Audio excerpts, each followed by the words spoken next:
Hey, what's up everybody? It's Green Hill Gardens. So yeah, we're just finished up our project. And yeah, I'll give you guys a quick walkthrough of everything. And like I said, you guys seen how it was before, and she's looking beautiful now.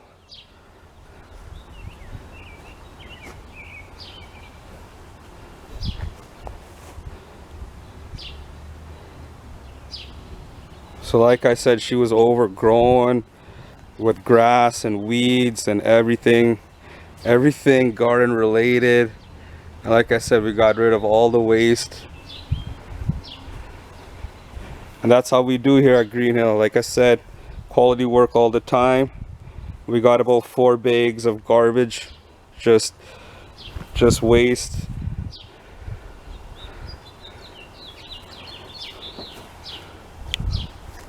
And there you go. She's looking beautiful. And like I said, at Green Hill, you know, we don't play no games. We ain't shining no shoes out here. Just doing quality work all the time.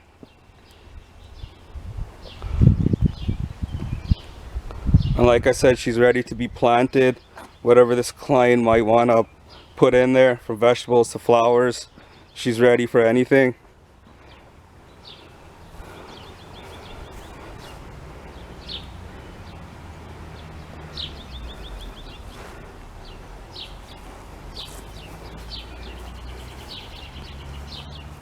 Alright, there you are. Like we say, we're turning dreams into reality.